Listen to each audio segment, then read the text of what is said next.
اعوذ باللہ من الشیطان الرجیم بسم اللہ جب حضرت مہدی کی قیادت میں مسلمان صاحب ایمان اہل عرب یہودیوں اور عیسائیوں کی طاقت سے ٹکرائیں گے تو ان کی مدد کے لیے دو جانب سے اللہ تعالیٰ کچھ بھیجیں گے مدد. ایک تو آخری مرحلے میں مدد آئے گی حضرت مسیح عیسیٰ ابن مریم کا نزول، جو یہودیوں کی طرف رسول بنا کر بھیجے گئے تھے. انہیں یہودیوں نے اپنے خیال میں سولی پر چڑھا دیا، لیکن اللہ نے فرمایا وما صلبوہ وما قتلوہ ولکن شبہ لہم بل رفعہ اللہ الیہ. اللہ تو اپنی طرف اٹھا کر لے گیا. اور احادیث صحیحہ جو کہ ہمارے ہاں متواترہ کے درجے میں وہ احادیث جو صحیحین کی ہیں، ان سے ثابت ہے کہ حضرت عیسیٰ ابن مریم دوبارہ زمین پر آئیں گے. اور یہودیوں کا سب سے بڑا سرغنہ جو خود مسیح ہونے ہی کا دعویٰ کر رہا ہوگا، مسیح الدجال، اسے حضرت مسیح قتل کریں گے. لیکن ایک دوسری حدیث سے معلوم ہوتا ہے کہ مشرق سے فوجیں آئیں گی حضرت مہدی کی مدد کے لیے. یخرجون ناس من المشرق یؤدون للمہدی یعنی سلطانہ. مشرق کی طرف سے فوجیں آئیں گی کہ جو مہدی کی حکومت کو مستحکم کریں گی. خراسان کا لفظ آتا ہے ایک دوسری حدیث میں. خراسان سے سیاہ عالم چلیں گے، انہیں کوئی نہیں روک سکے گا یہاں تک کہ وہ یروشلم میں جا کر رسم ہو جائیں گے. اور حضور کے زمانے میں اچھی طرح سمجھ لیجئے، ہند کسے کہتے تھے حضور کے زمانے میں؟ پاکستان ہند میں شامل نہیں تھا. سندھ و ہند، سندھ ایک مکمل ملک تھا، ہند اس کے بعد شروع ہوتا تھا. یہ راجپوتانے کا اور تھر کا ڈیزرٹ جو ہے، اس سے آگے جو ہندوستان ہے وہ ہند تھا. یہ جو ہمارا پاکستان ہے یہ ہمیشہ ہند میں شامل نہیں رہا. حضور کے زمانے میں بالخصوص سندھ و ہند، دریائے سندھ چلا آ رہا ہے. یہ ساری ٹریبیوٹریز جو پنجاب کے اندر اس کی ہیں، یہ سب ایک علیحدہ ملک ہے جو اس زمانے میں سندھ کہلاتا تھا. اور نمبر دو یاد کیجئے، اس زمانے میں خراسان ایک علاقہ تھا جس میں موجودہ افغانستان کا 2/3، تھوڑا سا حصہ ایران کا، اور جہاں تک میں تحقیق کر سکا ہوں آج تک پاکستان کا بھی علاقہ، خاص طور پر مالاکنڈ ڈویژن جو اس خراسان میں شامل ہے. خراسان سے سیاہ عالم چلیں گے جو جا کر یروشلم میں نصب ہوں گے. یہاں بھی ایک نقطہ نوٹ کر لیجئے، پہلے بھی یروشلم ہم سے چھینا تھا. کس نے چھینا تھا؟ عیسائیوں نے، کروسیڈرز. واپس کون لیا؟ کس نے لیا؟ عربوں میں دم نہیں تھا، عرب عیاشیوں کی وجہ سے کھوکھلے ہو چکے تھے. واپس لینے والا صلاح الدین ایوبی، کرد خون. اب دوبارہ یروشلم لیا جا چکا. چھینا کن سے گیا؟ عربوں سے. عرب واپس لے سکتے ہیں؟ کوئی اندیشہ اگر ہو سکتا تھا عراق کے بارے میں کہ شاید اس کے ایٹمک دانت نکل آئے، جو سازش کی گئی، جس طرح اس احمق اور پاگل صدام حسین کو دام میں پھنسایا گیا. صدام 100 جال، دام کہتے ہیں جال کو، صدام اس میں جو پھنسا ہے تو اگلا پچھلا کھایا پیا سب پگلوا لیا. اور ہے ہی کون؟ اس کے پاس ایٹمک ہتھیاروں کا ذخیرہ موجود ہے، اور کسی کے وہ ایٹمک دانت بھی نکلنے نہیں دے رہے. پاکستان کے اوپر کتنا دباؤ، اور ہمیں نہیں پتا کتنا کچھ دباؤ قبول کیا جا چکا. یہ تو سبھی مانتے ہیں. کیپ کر دیا گیا، روک دیا گیا، آگے تو نہیں بڑھ رہا، یہ تو سبھی مانتے ہیں. رول بیک بھی ہو گیا یا نہیں کچھ پتہ نہیں. لیکن کسی صورت یہ نہیں تسلیم کریں گے، قبول کریں گے کہ کسی مسلمان ملک کے پاس ایٹم بم آ جائے۔ یہودیوں کے پاس ذخیرہ موجود، سب جانتے ہیں۔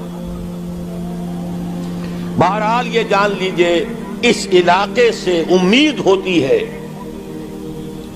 سندھ اور خراسان، حالات بہت خراب ہیں ہمارے، اور حالات بہت خراب ہیں افغانستان کے بھی، لیکن حالات کے بدلتے اللہ تعالیٰ کی مشیت کے تحت دیر نہیں لگا کرتی۔ سیرت نبوی میں مجھے نظر آتا ہے سن 10 میں، 10 نبوی، ہجرت سے 3 سال پہلے، 2.5 سال پہلے، کہیں سے کوئی امید کی کرن نظر نہیں آتی تھی کہ عرب میں اسلامی حکومت قائم ہو جائے گی۔ 10 برس ہو چکے محمد الرسول اللہ کو دعوت دیتے ہوئے، اور ابھی تک بمشکل 125 آدمی ہے، اپنے بل پر، اپنے طاقت پر مکے میں رہ بھی نہیں سکتے۔ کیسے ہو جائے گا؟ کہاں سے ہو جائے گا؟ میں آج پوچھتا ہوں، کوئی شخص بتائے، کہیں سے کوئی امید کی کرن اس وقت نظر آتی ہے؟ اس ماحول میں لے جائیے۔ اگلے 3 سال میں کیا ہو گیا؟ پہلے سال 6، اگلے سال 12، اس سے اگلے سال 72، اور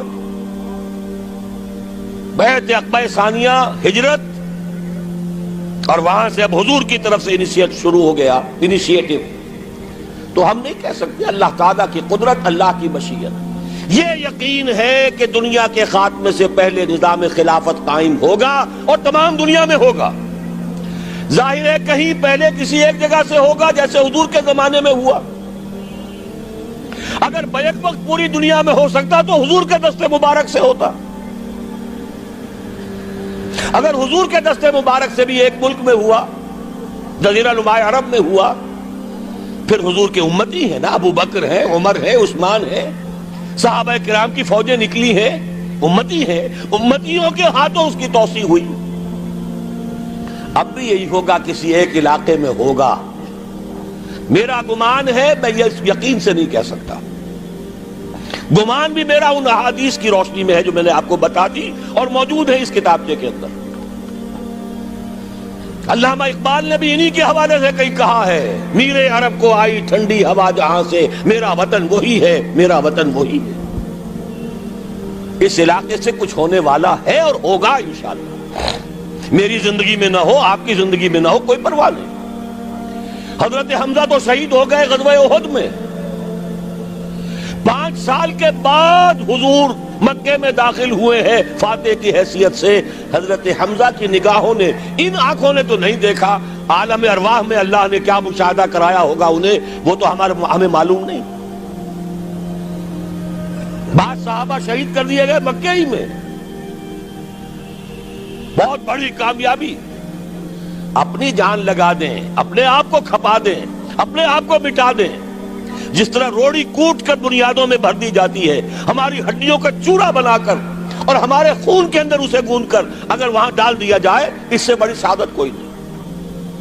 اس پر تعمیر ہو خلافت علی منہاج النبوہ کی، ہم اس کی بنیاد کے اندر دفن ہو جائیں، یہی بہت بڑی سعادت ہے۔ لیکن یہ ہوگا،